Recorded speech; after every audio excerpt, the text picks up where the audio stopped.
Hi there, everybody. Welcome. My name is Carrie. I am City Market's Assistant Outreach and Education Manager. It's so exciting to have you here with us for class tonight. These classes really let us create a sense of community when we can't all be together in person and eating and enjoying dinner together. You'll probably hear that it's a little loud in here right now because this class is using the grill. We do have the grill preheating and the hood fan over the stove has kicked on. I will do my best to make sure that anything that the chef says while he's over there is repeated so you can hear it, but I unfortunately have no control over the sound that the hood fan makes, and it will kick on and off when it has decided to do that. I don't have any control over it, unfortunately. So I'll just ask the chef to make sure he speaks nice and loudly and clearly into the microphone. If at any point during class you have questions, you can go ahead and submit those into the question and answer box. I will be behind the camera, off camera over there. I'll be able to see those come through and I can ask them of the chef while he's cooking or when there's a good stopping point. So I'll go over, when I'm done, I'll make an announcement and you all can see where that is that you can put those questions into. I would love to know your thoughts on the class. So I'll be sending out a survey link tomorrow. Love to know your thoughts on how the class went and ideas for other live stream classes that you'd like to see from us. So without further ado, I think I'll turn things over to the chef, but again, go ahead and submit those questions. If you're joining us a little bit late, you can always hit live down near the bottom to catch up to where we are. Thanks. Hello, I'm Chef Jason. Welcome to the class tonight. We're doing grilled outside skirt steak with chimichurri sauce, roasted asparagus with crispy smashed potatoes. So that's what we're going to do tonight. I already have my potatoes going. I'll just wanted to get those soft so they're ready to go into the oven, because that's the thing that's going to take a little longer. So I have these done. I just want to start with pulling those out. I'll pull them out so they can start to cool down before we smash them. You definitely want to be able to handle them first. So what we're going to do is take a towel or a rag. You can use paper towels. We're going to lay that down on a sheet pan, or you can use a cutting board. We're going to take out the potatoes, and you can see that they're going to be fork or knife tender. You see that? That's what you want. You want to easily go in just like that, not a lot of resistance. And you don't want them falling apart either, because we are still going to handle these, and they are going to go in the oven for a little bit. All right, so we're just going to pull all these out. I only have 4 of them going. I'm going to set these to the side so they can cool down. All right, so I just wanted to get that going before I kind of jumped into everything, just to get that out of our way. As Carrie said, the hood vent will be clicking on tonight and off because we are going to grill some steaks.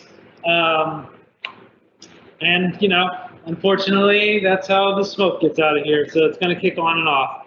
So as I said, tonight we are going to do the skirt steak with the chimichurri sauce. Chimichurri is traditionally, it's pretty South American topping for a lot of braised and grilled meats. It comes generally from, the one we're going to do is an Argentinian chimichurri. It's pretty traditional, very simple sauce, but we'll take a, you know, $10 or $11 pound skirt steak and make it taste like a $50 steak. It is so delicious. So we're going to do that tonight, and that's the sauce we're going to start with. We're going to start with our chimichurri sauce. One thing I would say, whenever you're doing any of these recipes or any recipe at all, you just want to go ahead and read through the whole recipe first. You want to make sure you know what you're getting into. You want to make sure you have all your ingredients in place. That's called mise en place. So mise en place in French, it's a cooking term. Just means to have everything in its place.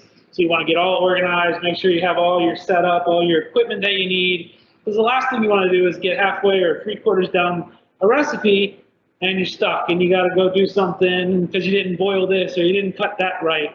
And sometimes when you're reading a recipe, there may be something that you want to do first. For example, boil potatoes, or just get something done ahead of time, or maybe do something in a different order than the recipe says. Like even the chimichurri, you want to mix everything in a bowl, allow it to sit for, you know, it says 5 to 10 minutes, but if you can let it sit for a few hours, that's even better.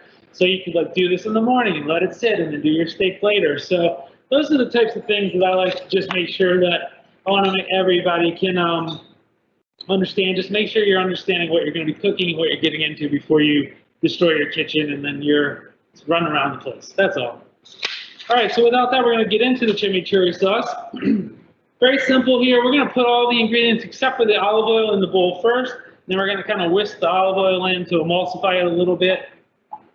Generally, a chimichurri sauce is not something you're going to marinate meat in.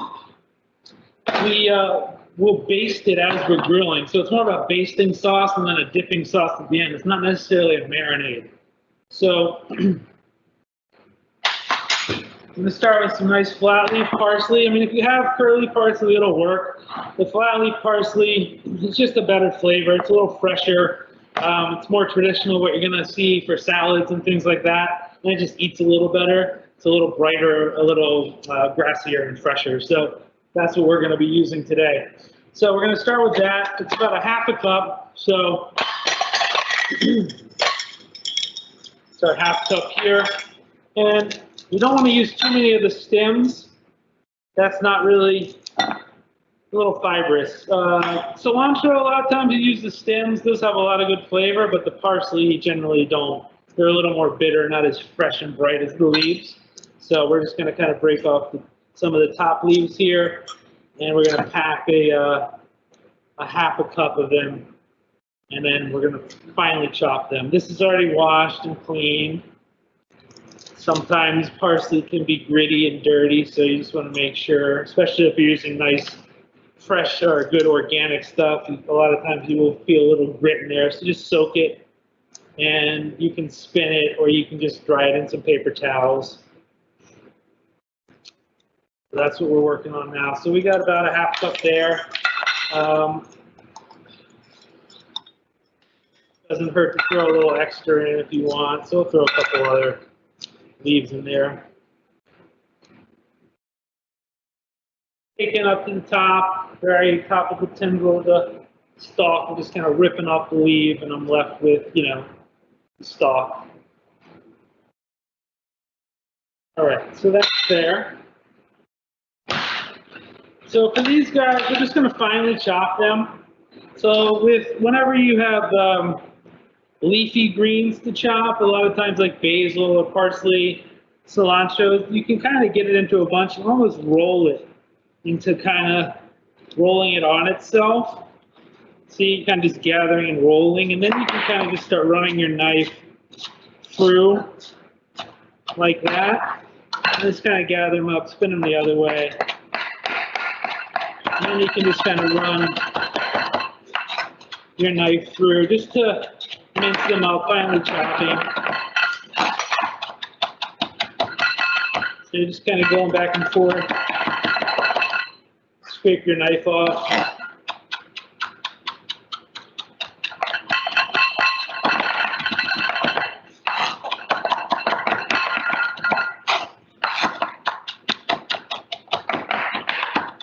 So that's good. Nice and finely chopped here. So we're just going to scoop that, throw that into our bowl. There goes the fan off a little bit. I don't have to yell as much. So we're going to go ahead with that. We're going to also take 3 cloves of garlic, and we're going to mince those as well. I have a couple little ones, so I'm going to go ahead and do 4. For garlic, I usually take just a little bit of this root end off like that.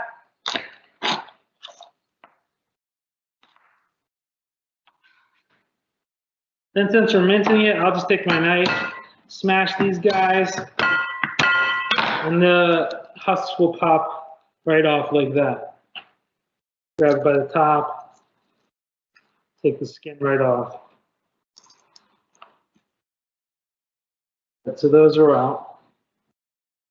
Same thing, kind of just running my knife through each one, and then take my other hand after I have them broken up a little bit and put it on top of the knife.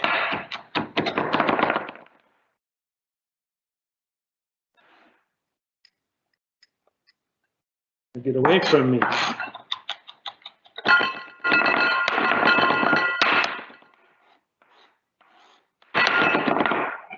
So that's it for our minced garlic. I'm just going to get that. It's one thing with garlic, especially with something like this, and you want to release a lot of flavor into it. Take your knife after you've done it a couple times and kind of just rub it on the cutting board like that, and then go back through it a couple times, and it'll get really all that flavor out. And then just scrape it off your board, slide it into your bowl like that.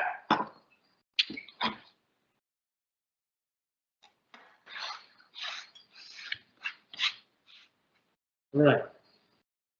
Now we're going to do a quarter teaspoon or so of crushed peppers. Those are just crushed chili powder flakes is fine. So we're going to eyeball that. A quarter teaspoon of that. We're going to do a teaspoon of dried oregano and a teaspoon of salt. Comes the fan again.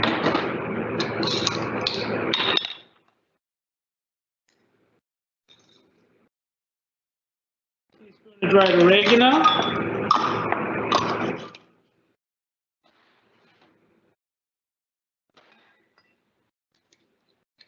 A teaspoon of salt. And a little black pepper to taste. Quarter teaspoon or so, so just enough to taste.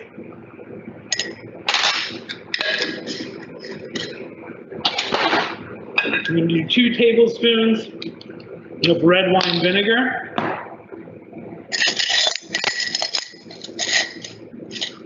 Someone asked if you can make this in a food processor. Sure you can. Sometimes, and I've done that before, but that'll really mince up everything really fine, and that's all right. I like a little texture on it, you know. It's gonna stick to the steak a little better. So this is a preference if I'm doing it at home. If I'm making a bigger batch, food service wise, something like that, I'll generally use a food processor. What I will do though is I won't just blast it, I'll pulse it, you know, just so it kind of does chop it and doesn't blend it so fine. So I'm not saying a tablespoon, but as we all know, hopefully a tablespoon is 3 teaspoons. So, or we can also do this. 2 tablespoons is a half of a quarter cup. So we'll just do that. So 2 tablespoons of red wine vinegar.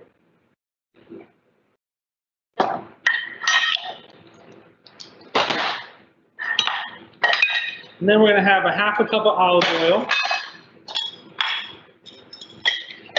We'll get our liquid measurer here. Give me 1 second.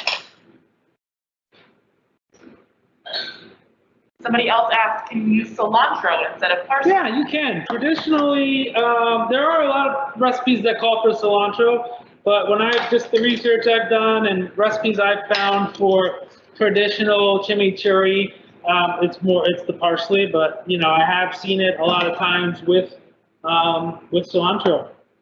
So we're gonna go a half a cup of olive oil. And I also appreciate it because I don't like cilantro, so I'm glad we're doing parsley. Yeah, a lot of people have the genetic disposition that makes cilantro taste like soap. My wife does, you know, it's just one of those things. A lot of people don't, it just doesn't agree with them. So have this in here, and this is just the red wine vinegar with everything. So we're just gonna go ahead and drizzle some of this in. I'm just gonna bring all of this together.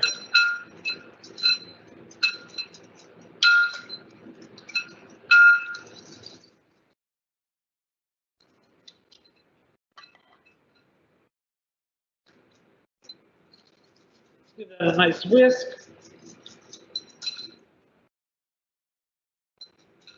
There we go. We got our.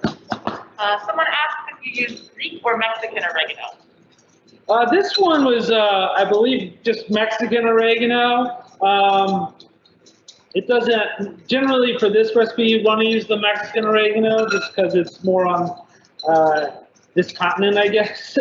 The Greek one has a little bit more of an aromatic flavor. Okay, so that's done. Chimichurri's in there. At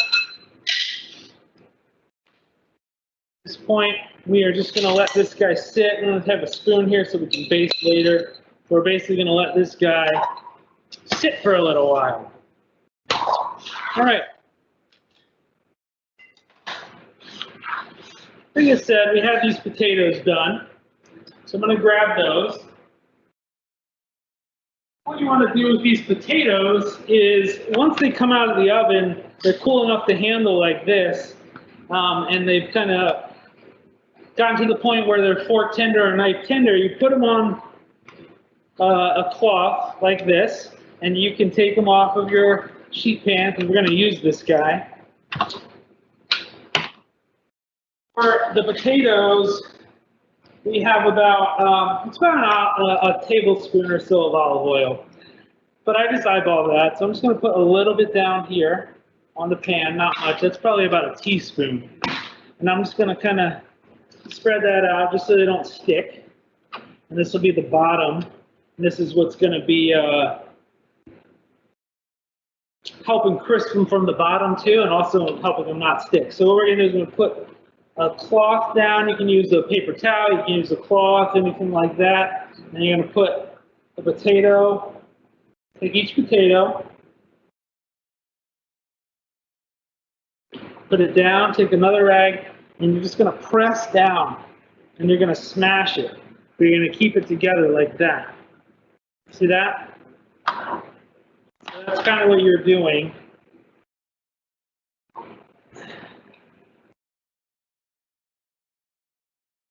And what's going to happen is all these edges are going to get really crispy. The inside's going to kind of be like a baked potato. So you're going to have this textural difference, which is really, really nice.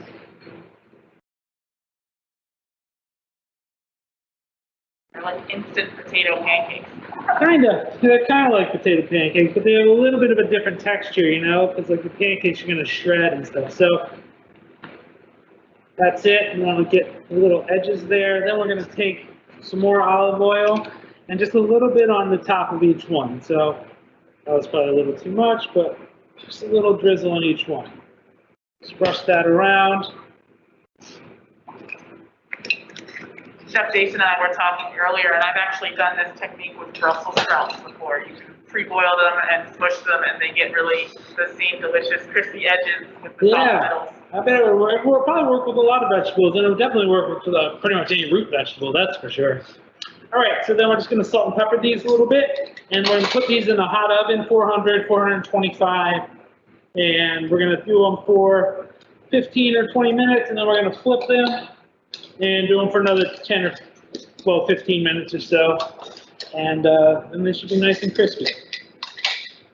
Yeah, someone said you don't peel them, right? Reminds me of blackfish, exactly. Yep, no, you don't peel them. Skin actually adds a lot of good texture to it as well. So again, the salt and pepper is just a taste. Just putting a little bit on top. Give me 1 second. I'm going to throw these in the oven.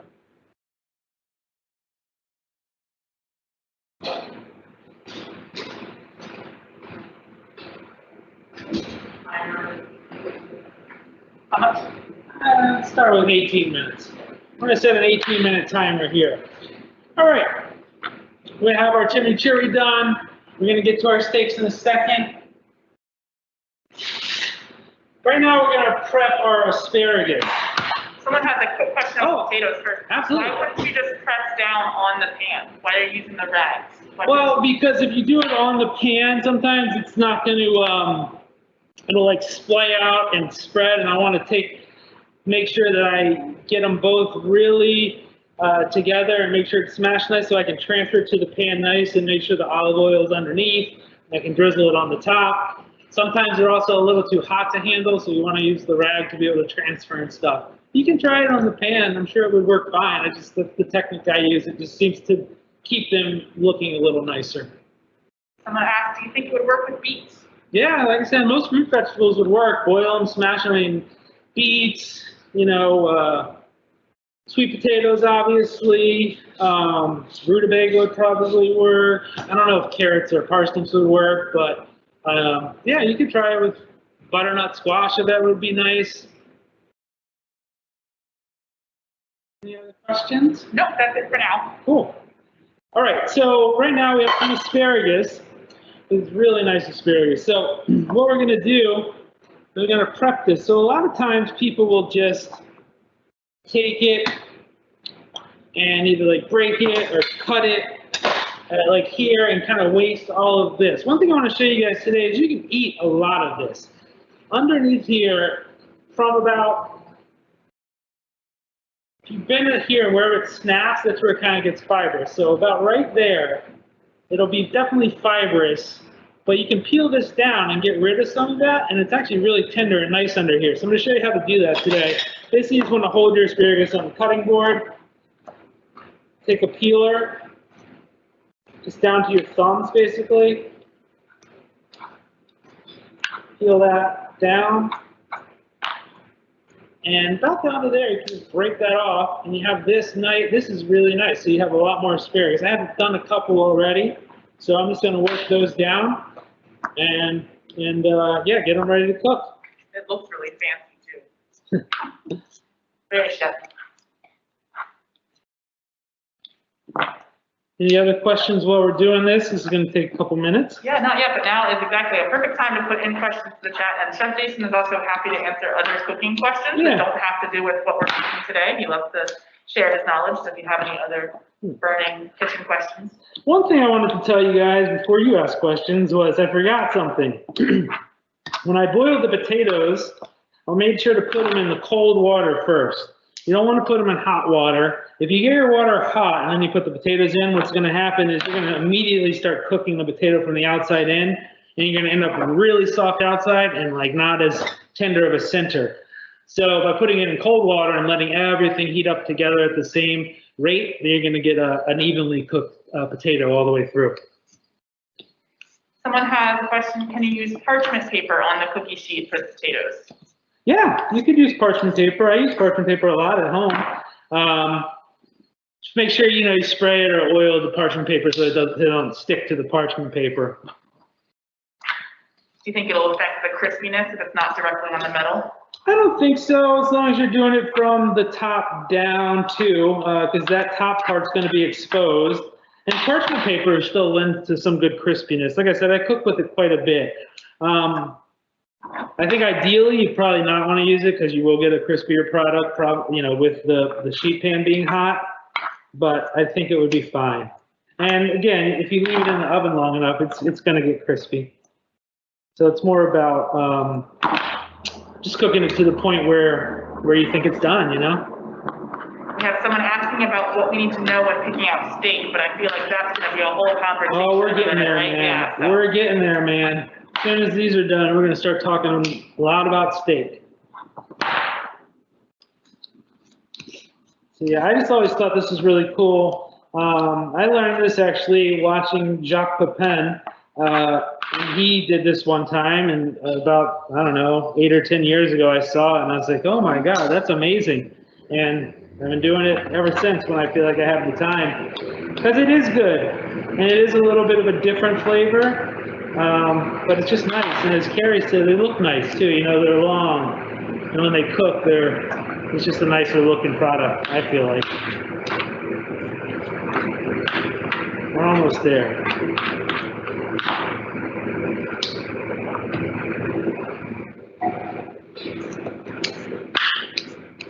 Where's everybody from today? Where are we watching from? Yeah, sure. If people are willing to share, I'd love to know where people are watching from. We found that our classes are getting a much larger audience than we originally thought, because we're reaching people not in Burlington, Vermont. So if people want to put into the Q&A box where you're watching from, that would be great. I know we have at least one person from Canada, because they've asked me about something in Canada, but cool.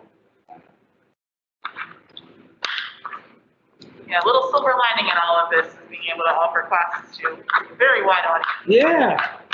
I've been from all over the world the last few ones. It's been awesome.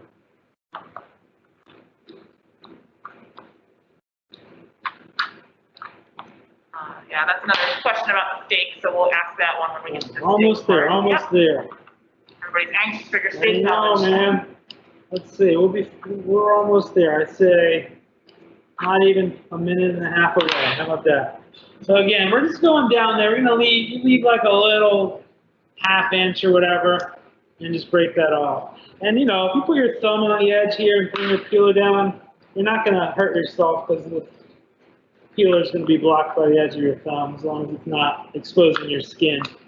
Got a lot of Californians this time. We've got Los Angeles, Sacramento, Oakland, Toronto, Essex Junction, Burlington, another Ontario, Canada. Amazing. It's great. So both coasts of Canada. That's right. Oh, broke that one. That happens sometimes. That's all right.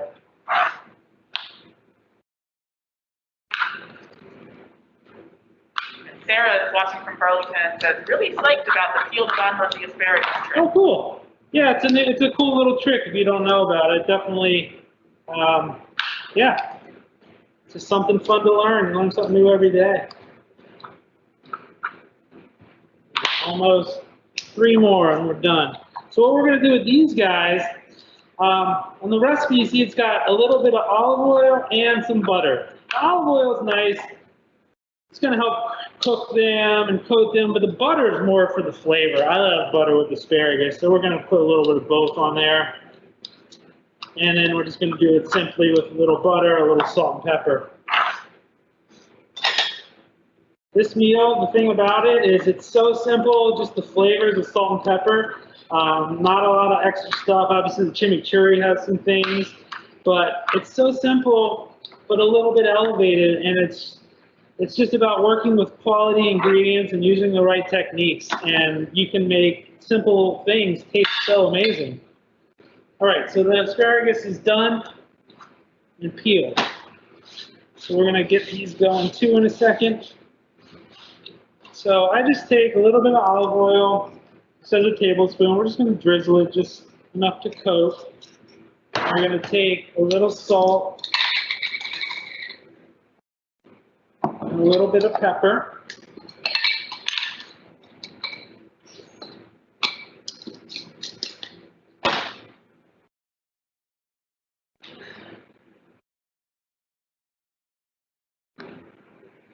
And then what you want to do is just kind of toss it around with olive oil a little bit.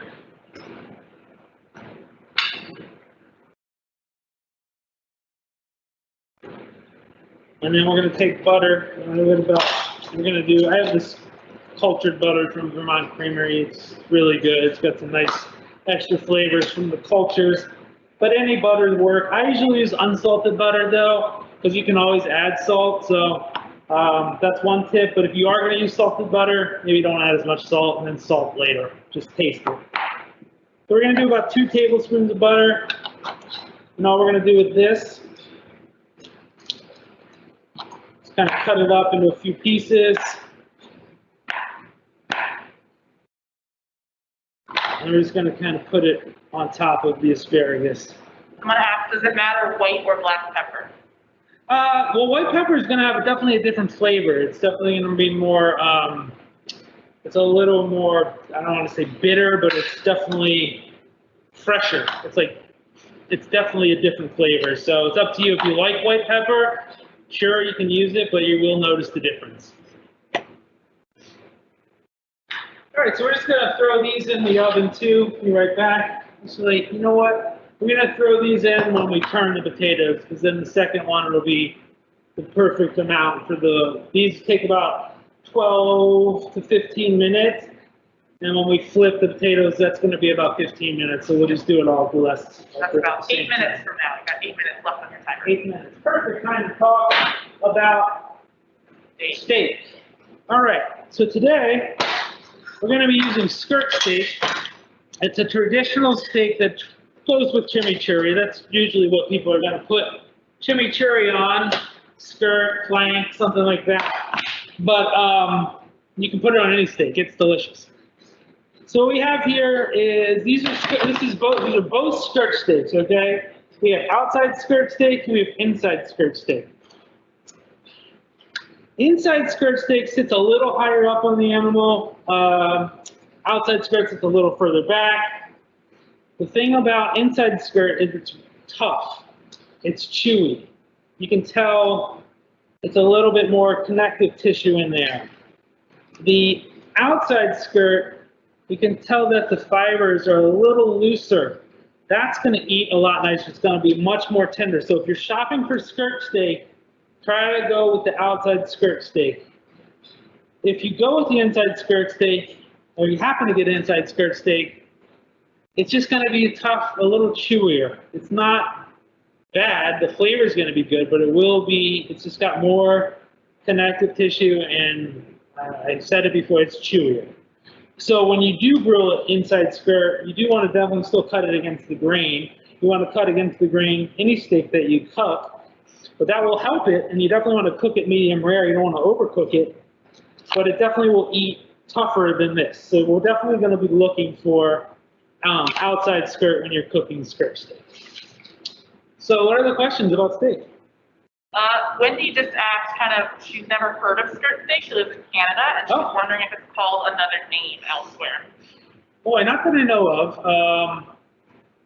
You know, it's similar to, see, they're all different. There's flat meat, like, which are also called steak tips, which all kind of hang in the stomach area, and they're all part, like this is, it's a steak, it's skirt steak, but basically what this is the diaphragm of the animal. And that's why these fibers are so long, so that this can expand and contract as the animal breathes. Lost the video. Oh, there, it's back. Okay, sorry about that. So as the animal breathes, these fibers are very long, so they can expand and contract.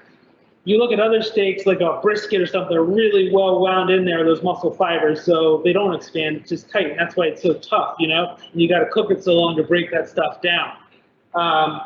So I'm not sure if it's called another name, but it's similar to flat meat or flank steak. It acts similar, where it's got these big long fibers. Yeah. That's it. That's it in the chat for right now, but I guess sort of what to look for when picking out steak. We sort of gone over that. Yeah. All right. So what we're gonna do is we're just gonna cut this up a little bit. Break it. I got another cutting board just so we don't contaminate the other cutting board here, and I'm not going to cut it up too much. I'll probably cut this into 3 pieces. This is the outside skirt that we're going to grill. This fits on the grill a little bit better. Yeah, and I apologize for the lagging video. I'm not sure why. We are plugged into our Ethernet, but it just might be a quick blip in the internet, so hopefully it will fix itself. And this is the inside. We're going to cook them both. I can kind of show you that they act similar, and when we cut them, you'll be able to see a little bit of the difference. So that's that. I'm going to just wash my hands real quick, and then we'll salt and pepper these, and we'll go over to the grill.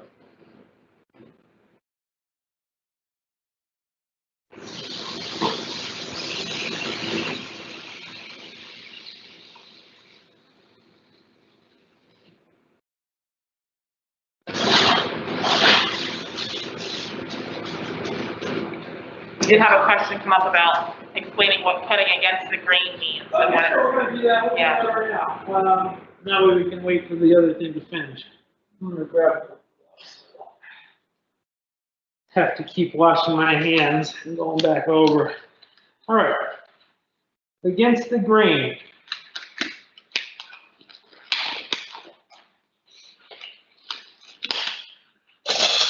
So on this steak, the grain is running that way. Obviously, you can see how this goes. That's the grain. So cutting against it, you're going to cut this way. And basically what you're doing when you do that is you're going to have a much tenderer eating steak. And the reason being, you think about this like a big string or a big rope, right? If you had a bunch of pieces of rope together and you decided to cut them this way and you try to eat big long pieces of string, you're just going to be chewing and chewing and chewing. But if you have them, your string like this, and you cut them really small this way, you got all these little pieces of string that'll be a little easier to digest. So you kind of think about it that way. Great. I have someone ask, in Burlington, where do you buy skirt steak in a butcher shop or grocery store like Price Chopper? We got ours from City Market, obviously. Yeah. Ours are from Boyden. I will say that our meat and seafood counter tech told me that they go quickly when they get them in. Apparently it's a nice popular steak cut, especially now as we're heading towards grilling season. Correct. So you're always more than welcome to come in and talk to our meat and seafood counter and put in an order or a hold on one. Yep. But I'm not sure about other grocery stores, but I imagine it's carried at other. It's at stores, but as Carrie said, you gotta look for it. Not a lot of the major grocery stores, like your big box grocery store, like a Price Chopper, Shaw's. Sometimes they have it, but these aren't the cuts that you're gonna see a lot there. Generally, you want to go to like a City Market type of place or like a butcher shop and tell them what you want. But you will find it out there. But yeah, it's generally going to be better to look at like a natural foods market or a co-op grocery store, or a place that has like a local meat butcher counter or a butcher counter that you can talk to. Yeah. And I will say that Boyden at least doesn't label inside versus outside, so just kind of knowing what to look for in the steak can be helpful. They're just oftentimes labeled as skirt. Sometimes that's true. Some farms just label skirt steak. So as Carrie said, Boyden Farm does just label skirt. So just looking for the difference in them, will help you. Any other questions right now? No other questions, and you've got about 1.5 minutes left on your potatoes. All right, perfect. Well, I'll go ahead and pull those out probably. I'm going to put this over here. Take this guy over here.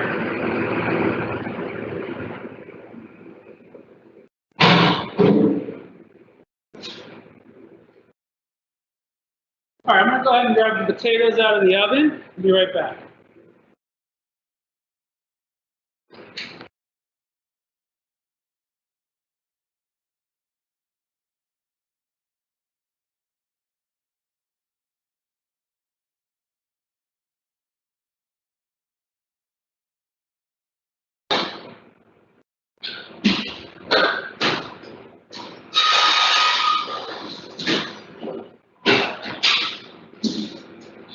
Does anybody else have any questions at this point? If you'd like to submit those, I can definitely pass those along to Chef Jason if you've got other questions about tonight's meal or about any other tricks.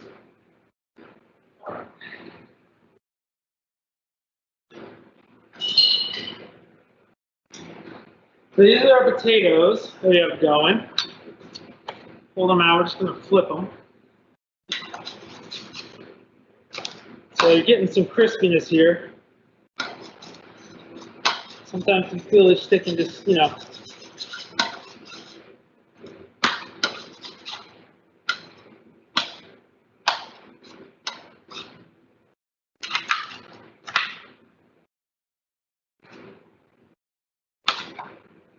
There we go. So we're just going to put those back in the oven. Just flip them, put them back in the oven.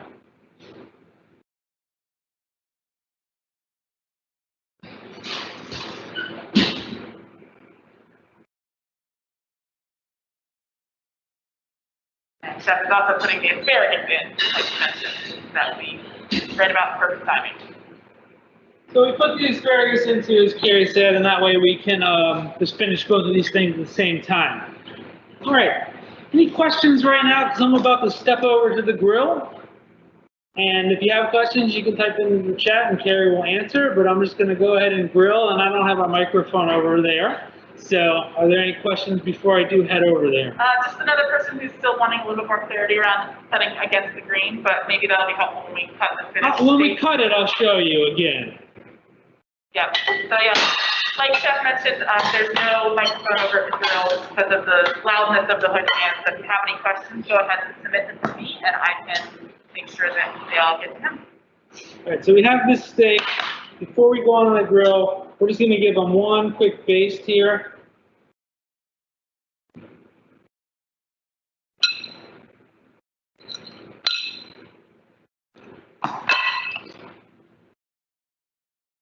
And we'll take our chimichurri over and we'll baste again.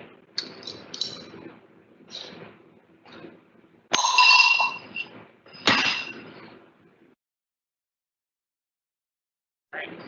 I'm going to send over to our other camera view. You'll be able to see the grill now. There is the reason that the hood fan keeps running. It's that grill doing.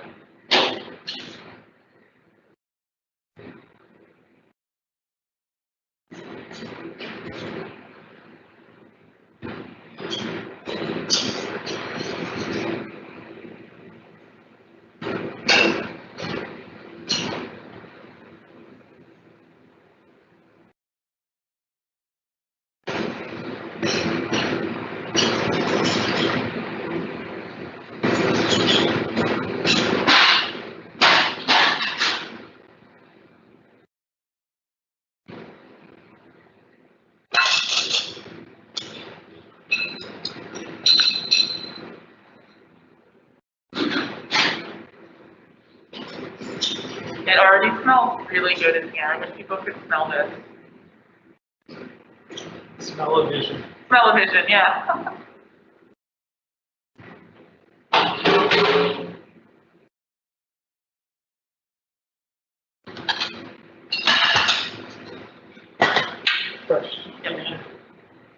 raw, so they're not raw.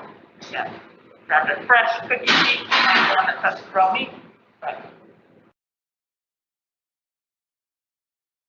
you'll see how quickly this goes through. It's only a few minutes per side because of the thinness of the steak.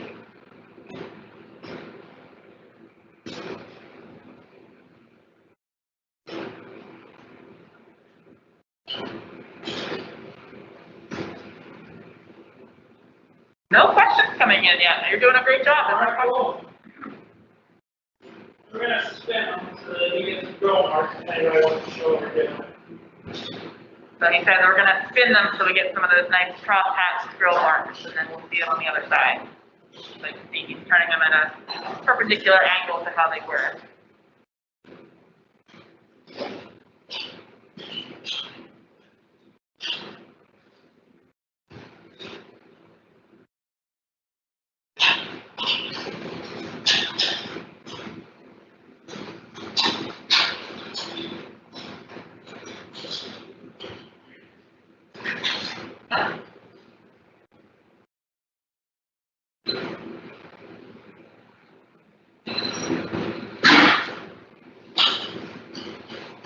So I see your question about the grill. We will ask that when the chef is done grilling and back over at the main microphone so you can hear his answer.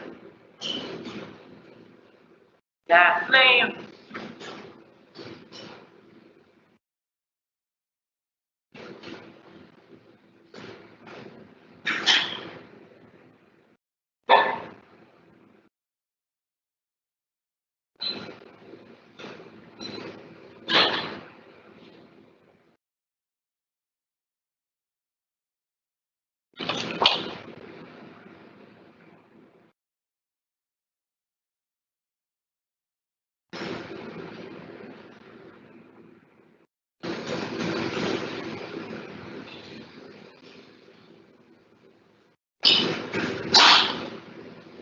I love that you can see the smoke, but the hood fan is doing exactly what it's supposed to be doing, and it's all just going right up into the hood fan.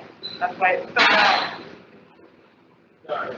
No, I was saying it's a good thing to see the hood fan doing what it's supposed to be doing. Oh.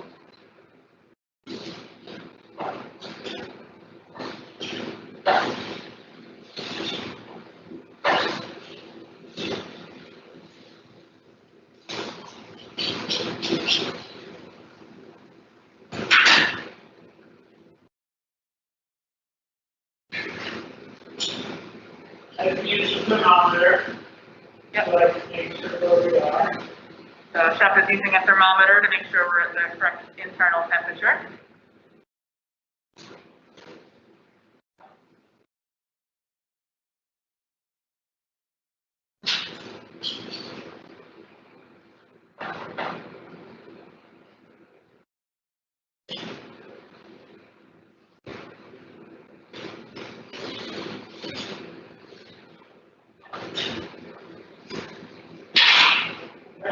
You're very close. Very close. The good thing about skirt is it cooks really fast because it's so thin, you know? Yep. Skirt cooks so fast because it's so thin.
Hi, everybody. Thank you for your patience. I appreciate that. All right, so we grilled. As you can see, the grilling skirt steak doesn't take very long. It's really thin. and it cooks in 2 or 3 minutes per side. So now that we're done over here, that should also be done for the evening. Yeah, it's still smoking a little bit, so we'll probably kick back on, but it won't be quite as long. Right. So we're going to let these rest for about 4 or 5 minutes before we actually cut them, because you definitely want that to happen every time that you cook a steak. Usually when you cook any meats, you want to let them rest after you pull them off of whatever cooking method, unless you're doing some sort of like pulled pork or like not even pulled pork, you want to let that rest too. If you're doing like a braised meat, like a beef bourguignon or short ribs that are stewed down, that's different. But if you're grilling a steak or you're doing barbecue or something, when you're done, let it rest. Steaks, let it rest for like 5 minutes. You want all those juices inside to just redistribute. You cut it immediately, all the juices are going to run out, and it won't be as juicy of a steak. So you definitely want all those nice juices and all the myoglobin is what it's called, to just redistribute into the meat, and it's just going to be a better product at the end. Yep. Someone asked, what temperature should the grill be? Or if I'm using cast iron over gas, how high should the flame be? So you want to be like pretty high, medium high. Again, they cook pretty quickly. You want to cook medium rare on this steak because again, it'll be too tough if you overcook this steak. So we did about medium rare on these guys. Yeah, so you want to do a nice hot grill.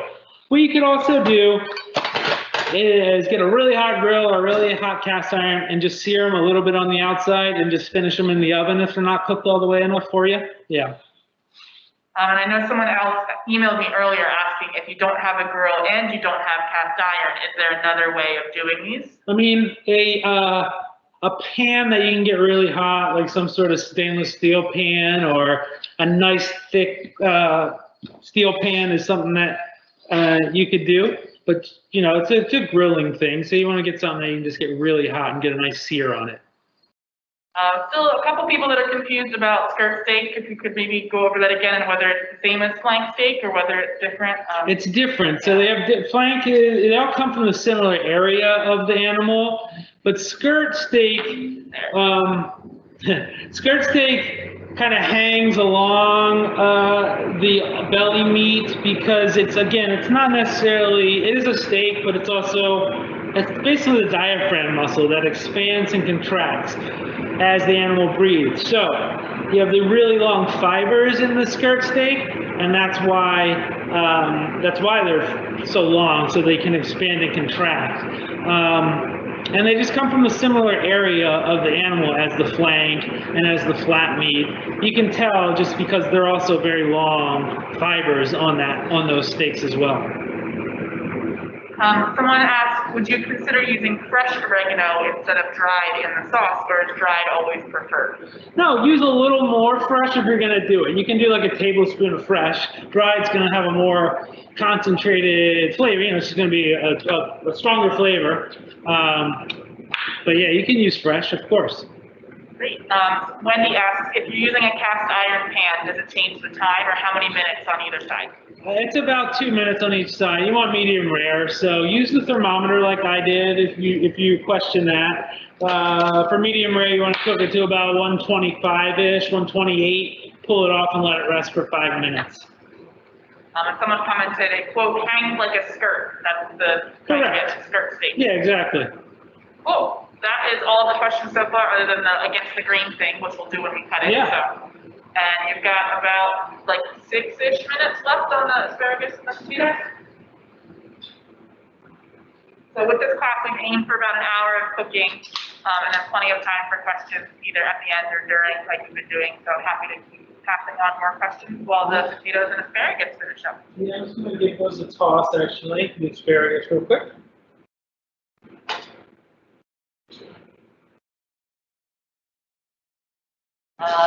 Yeah.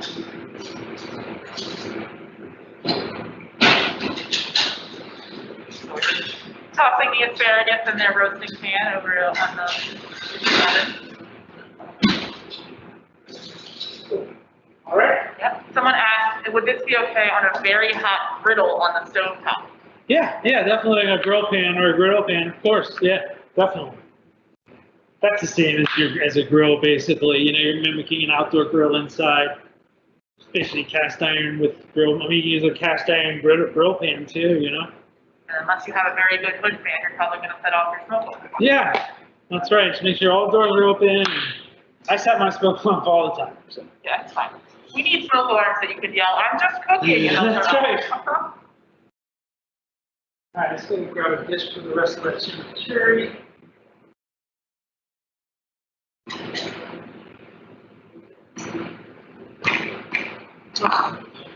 All right, we're about to slice some steak here.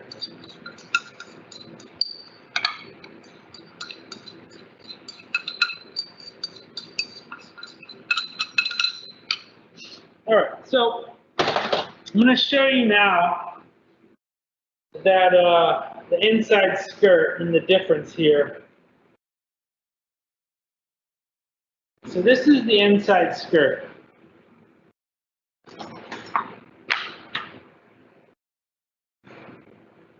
So as I can slice it like a little bit against the grain, as you can see the grains, if you guys can see, are running, you see this, the fibers are running that way. And when I slice it against the grain like this, the fibers are shorter. If I were to do it this way, these fibers are really long.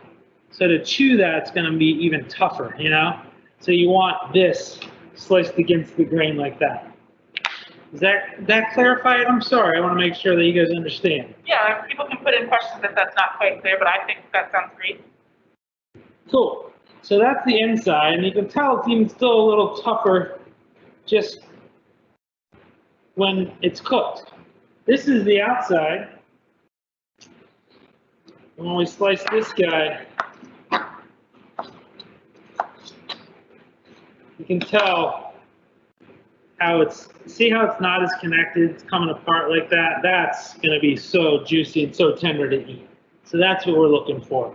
Yeah, you really can see the difference just when you're trying to like pull Yeah, it. like see this guy? That's that one. That's that. And you can tell how tight this is compared to that. So it looks very similar, and this is not, don't get me wrong, this is not bad. Like it tastes delicious. It's just chewier, that's all. So this is just going to be a better experience eating it. That's all. Someone asked if you use flank steak instead, will it need to be pounded out to tenderize and thin it? No, you just want to do the same thing. You want to cut it against the grain. Flank steak's very similar. It's a little thicker. It's like this kind of oval like that, and it's like thicker. So, but the fibers run very similar. They're very long. So you just cut it against those fibers like that, really thin like this, and it'll be great. That's all the questions for now. Cool. All right, so we'll slice some of this up before we plate it. So let's finish slicing.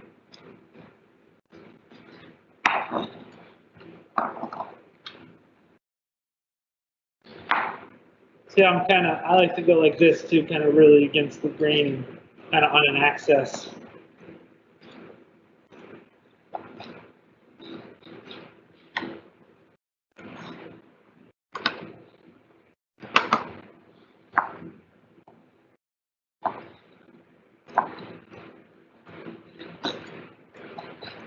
And that's what you want. You know, you want medium rare like that. That's how you should eat steak. Say, for someone who doesn't eat steak that often, I am so excited for this. I get to eat really good steak cooked by somebody else who knows what they're doing. It'll be good. All right. So those are ready to plate. We're going to just put this to the side for a second while we get the other sides ready. Yep, for about 2 minutes. And then we'll go from there. I think they're probably pretty well done. Okay, 1 second. Yeah, so now, like I said, is a perfect time to submit questions. Chef Jason loves to answer any questions about other cooking questions that you have or about tonight's class as well. So happy to pass all of those along. He's a wealth of knowledge, so ask away.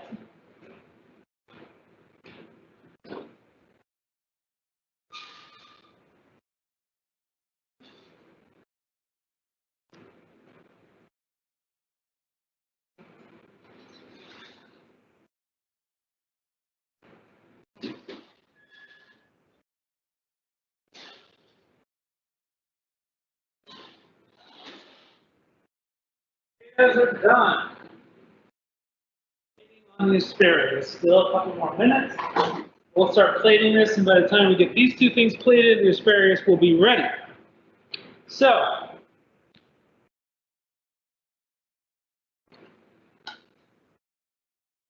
the way I would plate this is I would take one of my nice potatoes.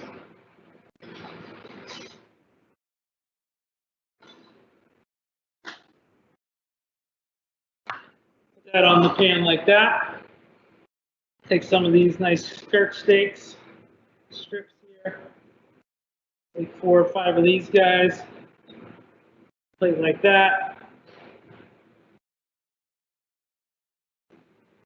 Take some of this fresh chimichurri.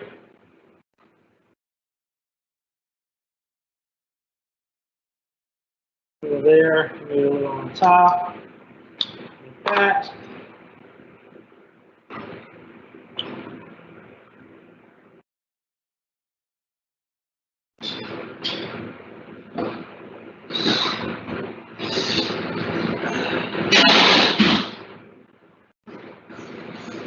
Nice roasted asparagus here. See that? Huh? Good.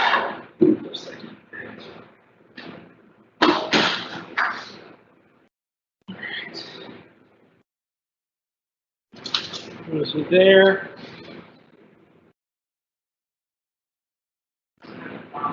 Okay. Sorry, I lost my tongs. I got them. And these came out really nice. You can see that they're just still nice and green. That's really nice and tender. So take a few of these guys.